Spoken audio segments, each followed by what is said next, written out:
폭이 서울에서 인천까지 거리보다 좁은 바닷길 하나가 전 세계 에너지의 목줄을 쥐고 있습니다. 바로 호르무즈 해협이죠. 이 물길이 막히면 한국의 공장과 보일러는 한 달 안에 멈춥니다. 기름은 90일 버틸 수 있지만 가스는 한 달이 한계예요. 왜 이토록 좁은 해협이 지구 경제의 급소가 됐을까요? 지질학적 우연, 제국의 탐욕, 그리고 오늘의 청구서 함께 파헤쳐 보겠습니다. 지도를 한번 떠올려보죠.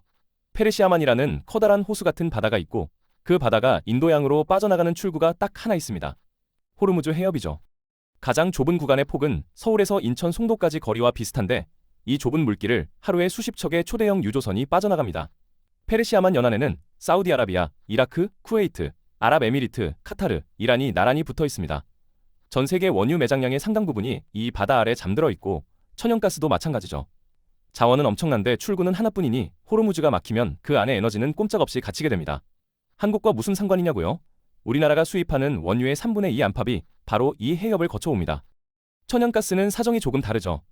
한국은 LNG 수입처를 호주, 미국, 말레이시아, 카타르 등으로 분산해 놓았고 카타르 비중은 4분의 1 안팎입니다. 얼핏 분산이 잘 된 것처럼 보이지만 문제가 있어요. 카타르 물량은 전부 호르무즈를 통과해야 하거든요. 여기에 더 심각한 문제가 있습니다. 석유는 90일치 이상 비축류가 있지만 액화 천연가스는 한 달치도 쌓아두기 어렵죠. 영하 162도로 냉각해야 액체 상태를 유지하는데 그런 저장 탱크를 대량으로 짓는 건 비용이 어마어마하거든요. 겨울철 난방 수요가 치솟는 시기에 해협이 막히면 집 보일러보다 공장 가스터빈이 먼저 멈춥니다. 뉴스에서는 흔히 기름값 폭등을 경고하죠. 물론 맞는 말입니다. 하지만 더 치명적인 위협은 가스 쪽에 있어요. 가스값이 뛰면 전기요금이 오르고 전기요금이 오르면 공장 돌리는 비용이 뜁니다. 반도체, 철강, 석유화학 전부 전기 먹는 하마들이죠. 한국 경제는 에너지를 수입해서 제품을 만들고 그걸 수출해서 먹고 사는 구조인데 에너지값이 튀면 수출 경쟁력이 깎이고 물가는 오르는데 경기는 식는 최악의 상황이 올 수 있습니다. 그렇다면 이 좁은 해협은 왜 하필 저 자리에 있고 왜 그 안쪽에만 에너지가 몰려 있는 걸까요? 대답은 수억 년 전으로 거슬러 올라갑니다. 지금의 페르시아만 자리에는 한때 거대한 바다가 있었습니다. 지질학자들은 이걸 테티스 해라고 부르죠. 공룡이 대륙을 누비던 시절 지구의 땅덩어리는 지금과 완전히 다른 모양으로 붙어 있었습니다. 아프리카, 아라비아, 인도가 남쪽에 뭉쳐 있었고 유라시아가 북쪽에 자리했는데 그 사이를 가로지르는 얕고 따뜻한 바다가 바로 테티스 해였죠. 얕은 바다는 생명의 온상이었습니다. 햇빛이 바닥까지 닿고 물이 따뜻하니 플랑크톤이 폭발적으로 번식했고 수억 년에 걸쳐 작은 생물들의 사체가 바닥에 가라앉아 쌓였죠. 그 위로 모래와 진흙이 덮이고 또 생물 사체가 쌓이고 또 모래가 덮이고 이 과정이 끝없이 반복됐습니다. 아래쪽은 엄청난 압력과 열에 눌렸고 유기물은 서서히 기름과 가스로 변했죠. 땅은 계속 움직였습니다. 아라비아 땅덩어리가 북쪽으로 밀려 올라가 유라시아와 부딪혔고 그 충돌로 이란 고원과 자그로스 산맥이 솟았죠. 테티스에는 쪼그라들다 대부분 사라졌고 그 찌꺼기가 지금의 페르시아만입니다. 중요한 건 산맥이 솟으면서 땅속 지층이 접혔다는 사실이에요. 마치 이불을 구기면 볼록한 부분이 생기듯 지층도 볼록하게 솟은 곳이 생겼는데 이 볼록한 지층이 천연 뚜껑 역할을 합니다. 아래서 스며오른 기름과 가스가 빠져나가지 못하고 갇히는 거죠. 페르시아만 일대에는 이런 구조가 무순히 발달해 있고 세계 최대 규모의 가스전이 여기 몰린 이유입니다. 그럼 한반도는요? 같은 시절 한반도는 전혀 다른 환경이었습니다. 경상분지 일대는 공룡이 뛰어놀던 육지이거나 민물 호수였죠. 바다가 아니었으니 해양 플랑크톤이 쌓일 조건 자체가 없었습니다. 지질학적 로또에서 중동은 당첨됐고 한반도는 추첨장에 들어가지도 못한 셈이에요. 문제는 당첨된 쪽의 지리 구조입니다. 페르시아만은 내해이고 바깥 바다로 나가려면 반드시 남동쪽 출구를 거쳐야 하죠. 그 출구가 호르무즈 해협입니다. 지구가 이 지역에 에너지를 잔뜩 묻어두고 출구는 하나만 뚫어놓은 격이에요. 자연이 만든 병목 그 위에 인간의 욕망이 얹어졌습니다. 1900년대 초반 대영 제국은 에너지 전환을 준비하고 있었습니다. 해군 함대의 연료를 석탄에서 석유로 바꾸면 속도와 항속거리가 확 늘어난다는 계산이었죠. 문제는 영국 본토에 석유가 없다는 점이었습니다. 해군성 장관 윈스턴 처칠은 안정적인 공급처를 찾아야 했고 시선이 페르시아, 지금의 이란으로 향했죠. 영국 자본이 투입됐고 1908년 이란 남서부에서 대규모 유전이 터졌습니다. 중동 최초의 상업 유전이었죠. 앵글로 페르시안 석유 회사가 설립됐고 이 회사가 훗날 BP입니다. 이란 땅에서 뽑은 석유는 영국 해군의 동력이 됐고 두 차례 세계대전에서 연합국 승리를 뒷받침했죠. 그런데 수익 배분은 철저히 불공평했습니다. 이란 정부 몫은 전체의 극히 일부에 불과했어요. 1951년 이란에서 모하마드 모사데크가 총리에 올랐습니다. 그는 석유산업 국유화를 선언했죠. 우리 땅에서 나는 기름은 우리가 가져가겠다는 논리였습니다. 영국은 격분했고 협상 테이블에서 5대5 배분안이 오갔지만 영국은 끝내 거부했죠. 외교적 해법이 막히자 영국은 미국에 손을 내밀었습니다. 냉전이 한창이던 시절 미국은 이란이 소련 쪽으로 넘어갈까봐 걱정했습니다. 1953년 여름 미국 CIA와 영국 MI6가 합작 쿠데타를 실행했죠. 모사데크는 추출됐고 친서방 왕정이 복원됐습니다. 이란 국민 입장에서는 민주적으로 뽑은 정부가 외국 손에 무너진 셈이에요. 쿠데타 이후 석유 이권은 재편됐지만 이란 국민 몫은 크게 달라지지 않았습니다. 왕정은 비밀 경찰을 앞세워 반대파를 탄압했고 민중의 분노는 지하로 스며들었죠. 25년 뒤인 1979년 그 분노가 폭발했습니다.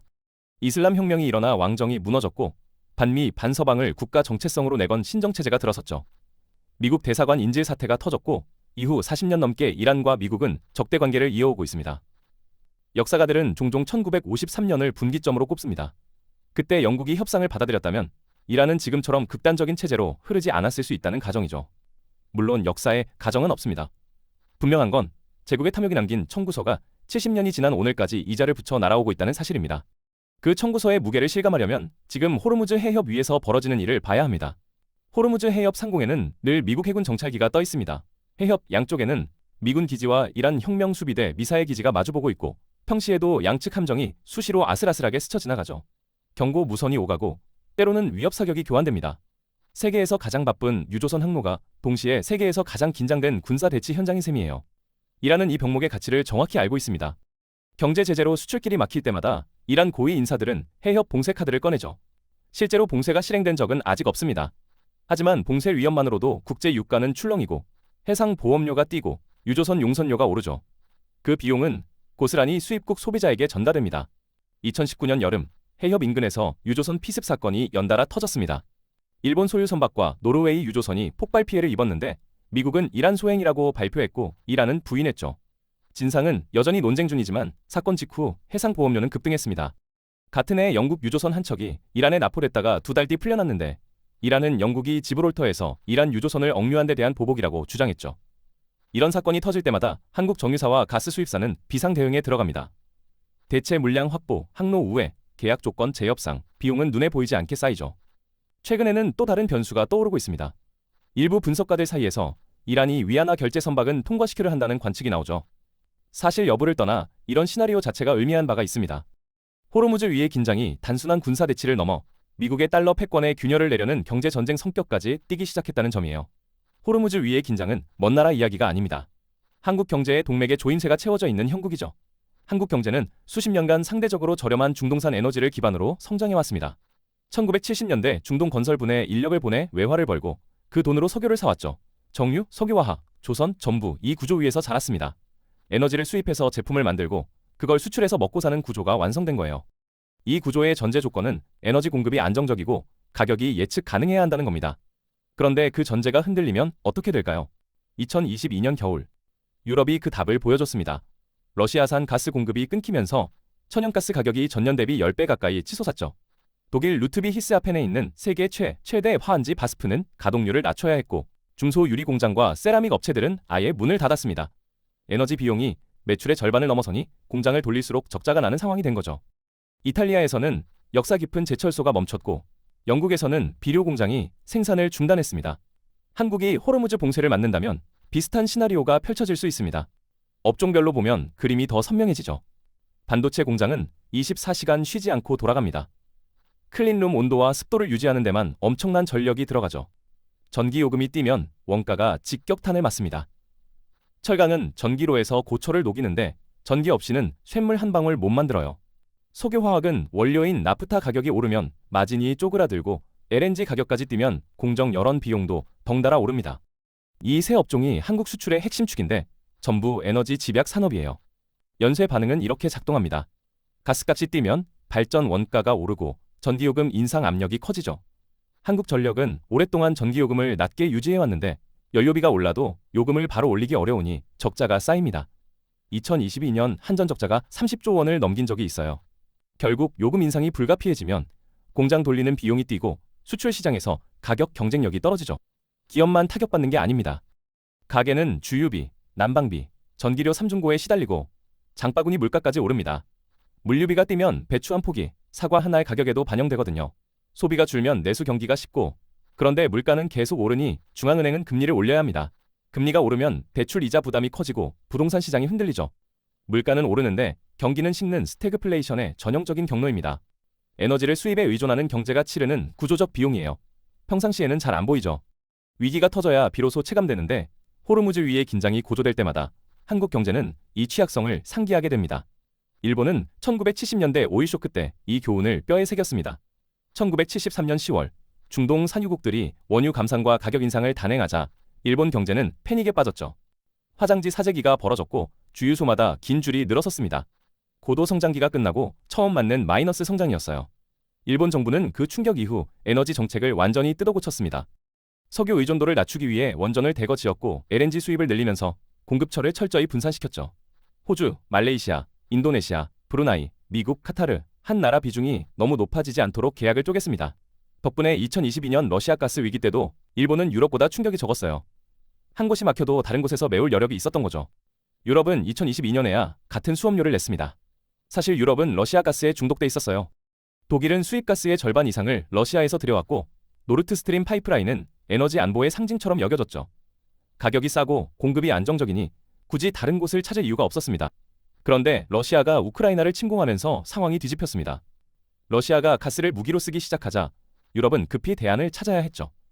LNG 터미널이 없던 독일은 몇 달 만에 부유식 터미널을 들여왔고 노르웨이와 알제리에서 물량을 늘렸습니다. 미국과 카타르에서 LNG를 사오는 계약도 서둘러 맺었죠. 가격은 비쌌지만 선택의 여지가 없었습니다. 공급처가 한 곳에 몰리면 그 한 곳이 칼자루를 쥔다는 걸 뒤늦게 깨달은 거예요. 미국은 상황이 다릅니다.